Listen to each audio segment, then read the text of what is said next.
Jane Farnham from Great British Speakers, and I'm here today chatting to the man who put your name on a bottle of Coke, the inspirational marketing speaker, Richard Askam. Hi, Richard. Thanks for joining us. Hi, Jane. Nice to see you. Really lovely to see you. So before we get to the bottles of Coke and speaking, tell me a bit about your life before 2008. Wow. Okay. Well, there was a lot of it, sadly, which is a problem for me more than anybody else. Do you remember it? I do actually. Good. And although strangely, it always feels like somebody else's life when you look back on sort of the things that you've done. And it genuinely now the world that I'm now in, it sort of feels like somebody else did the previous bit. But predominantly, to answer your question, I was in the drinks industry, and that's my family background is the drinks business. In fact, my father opened the first independent off license in the north of England in 1962. Wow. And that sort of led us into a world. He came from a brewing sort of industry career and into the independent wine business really in the 60s. So I grew up. The reason I'm 6'5", by the way, is I was weaned on red wine. I obviously wasn't at 5'2". White wine doesn't work in the same way, apparently. So your dad was in wine. So what was your experience then in wine? Well, it was interesting really because he came into the world of wine before really the UK consumer did. And it was still very much a luxury product. Something that you had on your birthday or a special occasion, whereas now it's something that you have for breakfast if it takes your fancy. So it was quite a risk, and I guess that was an early indication really of who he was as a businessman. He quite liked that risk. He quite liked the point of change. And it's something that I've definitely inherited in my working life. He was one of those guys, Jane, that liked to sort of jump off a cliff and build a plane on the way down. And I very much sort of inherited that. So, and enjoyment is a strong word, but willingness, I guess, preparedness to be at that point of change. So when it comes along, as it always does in business, those pivot points in your career, for me, they're actually the most exciting bit. It feels like day one all over again. Every time it changes, it feels like a new startup. So what did you do initially when you were younger, from moving on from your dad? Did you stay in wine? Yes, I did. So he like a lot of fathers tried to do to sons, gave me the best education that I could possibly have in that business, but I didn't recognize it. I very much resented it actually at the time because he sent me off to work in France, to work in Italy, to work in Germany, to work in London. It was awful, Jane. I had to drink all this wine. That's had to be terrible. No, it's dreadful. But actually, what he was doing rather cleverly was introducing me to the entire world of that business that I would one day have to deal with. And therefore, having done somebody else's job, it gives you a great sort of insight into their world and makes that relationship a little bit easier to understand. So when my time came along, and I did that for 10 years, really, off and away, but came back home to run the business. My father, unfortunately, fell ill around about the late 90s and didn't recover from that, sadly, and passed away in 2001. And I kind of was thrown into the world of, well, better get on with it then. And as I say, this whole point of change, really wasn't something that scared me. It actually quite excited me. But the first thing that I did, like all sons do to all fathers, is change everything. And we went from very much a retail focused business to very much a wholesale focused business. And that really was looking at the world of restaurants, hotels, anywhere that you could go to eat that you drank wine needed a supplier, and I pivoted our business towards that sector rather than retail, which at that time had become heavily concentrated within the supermarket sector and had become a bit of a race to the bottom in terms of price, to be honest. Yeah. So what about so were you mailing wine to your customers at that stage? No, not initially. It was very much a local regional delivery business. The man and the van. It was how far could we go in a day and get back before the end of the day, and that was our sort of patch, if you like, to deliver. So every hospitality business within that region we tried to acquire as a client, as a customer of our wine supply business. It was only towards the mid 2000s. 6, 7, 8 that we started to get into mail order. The internet sort of, if you can remember those days when the internet started, that was taking off, and a lot more gifting was being done online. We started online as well. Had to learn everything from scratch because there was no sort of system set up to allow people to send wine. In fact, most people were scared of doing it in case it broke. So there was a lot of barriers to entry, not least of which the cost of delivery, which was horrific, the cost of packaging to make the wine actually get across that delivery, which was horrific. And you suddenly turned a £5 bottle of wine into a £25 delivered item, which wasn't particularly commercially savvy. So there was a lot of learnings to be done, and it was around that time that we sort of started to diversify into what would make us look different in the marketplace. And at that time, that was customized own labels. So you started that on wine originally? Yeah, basically, in order for us to Gifting. sort of, yeah, well, not so much gifting. It started in the wholesale business because all of our restaurant and pub and golf club Of and course. wherever customers quite like the idea of having their own wine. So we created an own label for them, the Red Line Red or the King's Head White or whatever that label needed to be, which gave them a little bit of intellectual property, if you like, ownership of their own wines. And that very quickly morphed into our corporate gifting business. I'm sure you, like many people across the country, Jane, received that bottle of red and that bottle of white in a gift box at Christmas from a company for something. Nobody knew what it was for or why, but they gave you it anyway. That sort of ruled the roost really for several years. But we took the customized element of our own labels into the gifting world, and actually so that gift, when it arrived, it had your name on it. You knew who it had come from. It was a bit more personalized, and that really was where the penny dropped. About personalized labels. So that's the start, and it was obviously bang on trend as well. So you capitalized from that, and then I hear you then had contact from Coca-Cola in 2014. So tell me a bit about that email, or was it on snail mail? No, it was email. I mean, the build up to that really was in that sort of change point, 2009, 10, 11, 12.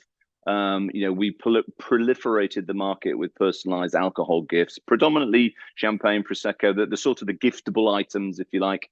Got into spirits, got into beers, and created some beautiful labels. I mean, one of the things that we really tried to do was make sure that label looked like a wine label. It had your name on it, certainly, but it had the sort of the proprietary nature of an actual wine label. So it didn't lose its elegance. There's an awful lot of elegance that's required in the wine business. And I went out, I created Moonpig's alcohol gift category for them in 2010. In the first year, they sold £1 million worth of champagne. And at that point, you think, this is good. We should do more of this. So I went to, not on the high street, into Flora, John Lewis, buy me a gift, find me a gift, get me a gift, all of those places. And basically we supplied. So in the same sort of method as we wanted to supply every restaurant and hotel in our area, we wanted to supply every online gifting business because we could. We'd learned how to do it by then. So I guess when this email arrived in 2013, and I was sitting on a train on my way to London again, because I spent a lot of time on the train to London, and it arrived saying, would you be interested in working with Coca-Cola to deliver their Share a Coke campaign? And you think, how long do I wait before I say yes? Because you don't want to appear too keen, and all that kind of thing. So it was about 8 seconds. I thought that was dating. And I replied, and then I replied again in case I didn't get the first one. Because to be honest, when are you ever going to get, this is little old me from Lincolnshire. When are you ever going to get a chance to work with a global behemoth like Coca-Cola in your career? So there was never a chance I was going to say no to that opportunity. And basically, and I asked the question, Jane, why me? And they said, well, look, we looked around the internet, and everywhere you looked that could send one glass bottle to somebody was supplied by you. So we figured that you know what you're doing. And at that point, we largely did. We'd learned all the lessons the hard way over the previous years. So in that summer of 2014, we delivered nearly 1.5 million bottles of personalized Coca-Cola across Europe, which was just incredible. That is amazing. But again, you managed to leverage that deal, didn't you? Well, I always try and take the thing that I've got and turn it into the next thing. And actually what that did was create the best calling card that I've ever had really in my life. Was that whenever I was going to see a potential new client, first thing I'd do is send them a bottle of Coca-Cola with their name on it. Which of course at the time was just off the charts in terms of emotive sort of gifting. But then very quickly rolled into things like personalized Marmite, personalised Jaffa cakes. I bought one of those personalised Marmites. Thank you on behalf of my mortgage. Thank you. Yeah. Kit Kats. We did some stuff for Dove at Unilever. So that whole world of brand marketing jumped on the bus very, very quickly about personalisation.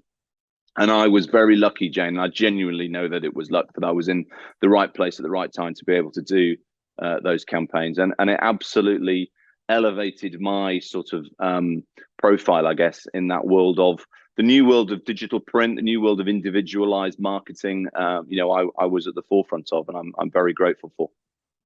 Yeah, of course, there's an element of luck in everything, but you have to have the tenacity and drive and, insight to be able to push these things forward. So give yourself quite a bit of credit there. Well, my dad had an expression that luck gets you in the room, but skill keeps you in the room. And I'll take that.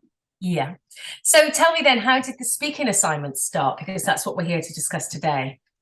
Again, out of left field, I got an invitation to come and speak at a conference in Windsor, actually at the Dorney Lakes Eton Rowing Club, which sounded fantastic. It was with a print group called D-Scoop, which is a sort of a printers cooperative, really, all of which are Hewlett-Packard print users, and the Coca-Cola campaign had been done by Hewlett-Packard Digital Print. So they invited me to come down and talk about my experience of what was then like the rock star of personalization, which was the Share a Coke campaign. And I did that. Never done public speaking before in my life. The nearest I'd got to that was my groom's speech when I got married, which went down quite well, apparently. So it's a weird one, Jane, because I genuinely, and nobody believes me other than my mother, was the shyest child that you can imagine. But somehow standing on a stage felt like a comfortable place. And so I stood up on this particular occasion at this event and spoke like I'm speaking now. I haven't changed at all. This was in 2016. Told the story of how I ended up doing the Coca-Cola campaign. Got a nice round of applause. Somebody came up to me at the end and said, "You should do this for a living." And at that point on the train on the way home, I'm thinking, do I want to spend the rest of my life sticking labels on bottles, or do I want to stand on stages and show off? And you know what? And you know what the answer was. Good for you. A true performer. But coming right up to date then, Richard, in many ways, your biggest change yet came out of a speaking gig. Absolutely. Yeah. And I guess this is the world, Jane, that we live in and enjoy, is you never know who's in the audience. And so you never know who you're going to meet. And ultimately that should, in theory, make you be always at your best, which it should be. I was taught a long time ago, actually, understand the room that you're in and talk to that room. I think it's massively important to engage with your audience as if there were a room full of people wanting to taste wine back in the 80s. It's the same people that want to hear. The only job of the speaker, of course, is to be heard. So if you make it listenable, then you can get your point across. And in that room on that particular day was a guy from Carlsberg, who came up to me afterwards in the bar, as you would, and said, "Can you do personalized footballs?" And I said, "Probably," to use their wonderful marketing line. I had no idea how hard that would be. But they wanted personalized footballs for the Euro, I think it was 2018 tournament, because they were sponsoring it. So I said, "Yeah, don't leave it with me." Went off to try and find somebody who could personalize footballs. Couldn't find anybody. They could all do it at the pre-production stage when the leather was flat, before the ball was made. But the whole notion of printing onto a curved surface was beyond most people. So I, again, a little bit like with the personalization business, couldn't find anybody to do it, so I had to do it myself. So why did they not choose to do it at pre-production? Because everybody would have to be called Steve. You can't do individual personalization to order next day if there's only one name on it. They could have done a Carlsberg football, certainly, no problem, branded, but personalized. At this point, they wanted to have Jane on one, Richard on another, Steve on another, ordered on a website and delivered the next day. That was what they wanted. It was needed to be ready to go. Absolutely, it was a gifting proposition rather than a marketing proposition. So so we set about the task. Couldn't solve it, couldn't do that gig, missed the opportunity with Carlsberg. But what we did do is create a business called Ball Pics, pictures on balls. That wasn't a very long meeting, and to be able to personalize footballs and rugby balls with people's names and with people's photos. And again, the first, as it turned out, the first people in the world doing that And as a result, we've ended up with some fabulous relationships. Gilbert Rugby is probably the one that most rugby fans will be familiar with. And we've now exported those to 68 countries. This is quite fascinating, you know. Now, you're also a personalisation experience ambassador for FESPA. Tell us what FESPA is and what your role is. Well, FESPA is a global print association, originally founded for screen printers, but actually has grown well beyond that, much more into the graphics industry and wide format printing and digital print. And of course, my sort of speaking work since 2016 has largely been in that world because of my association with the Coca-Cola campaign, although it's sort of fallen out the side to other events as well. But I was asked last year to come to Bruges and give a keynote on the future of personalization, really, and on where did I think it would go, which is wonderful because you can future gaze all you like, nobody can prove you wrong. So I was very happy to stand and pontificate. And in the audience, front row of the audience, unbeknownst to me, again, you never know who's in the room, was the CEO of FESPA, a lovely guy called Neil Felton. And he sort of collared me after my speech and said, we've been wanting to do a personalization show, an event, an exhibition conference for years. But we needed to get everybody inside the room to do that, to have that sort of 360-degree view of the whole opportunity. Would you like to front the show? Because everybody seems to know you for what you've done. You'd be a great ambassador for the show. So I thought about it for about 3 seconds and went, yeah, why not? And here I am sitting here today. I feel as though I should have a tray of Ferrero Rocher as an ambassador, but they haven't given me that yet. So I am now the ambassador for the yeah, quite, the personalization experience, which is a 3-day event that will happen in Munich in May. Oh, that's really something to look forward to, isn't it? So just on a final note then, obviously, I can see that you love speaking and you get a buzz from speaking, and obviously marketing, which is where it all started. But what in terms of your content, who do you talk to and what do you talk about? Is it largely marketing, or is it inspiration in terms of giving people drive and telling them how to make things happen? Talk to me through what you talk about.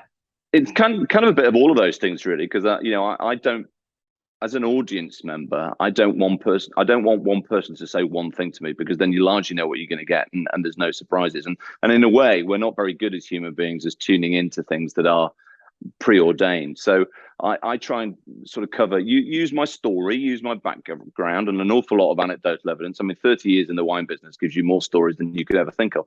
But applying them to the room that I'm in, to the audience that is there, and to the client, because ultimately my job and my responsibility is to the client that's booked me to speak. What would they like me to emphasize? What would they like me to use my content to emphasize for their outcome? Because these things shouldn't be about me. I'm really just the vehicle by which they make their point in a way that people hadn't heard before. And I'm a big fan of that. Telling an old story in a new way is something that I really enjoy doing. Because my single goal, Jane, it always has been and always will be as a speaker, for the people in the audience to go, I hadn't thought of it that way. And if you can provoke people to think differently, they can do it themselves. They don't need somebody like me to tell them what to do. They just almost need somebody like me to give them permission to think it. That's brilliant. Honestly, it's been fascinating talking to you. It sounds like I could sit and chat, maybe over wine, all evening and learn so much from you. Thank you. But thank you so much for your time today. It's been brilliant. And if you'd like to book Richard, simply contact myself or Steve at Great British Speakers on 01753 439 289, or you can always email bookings@greatbritishtalent.com. Richard, thanks once again. My pleasure.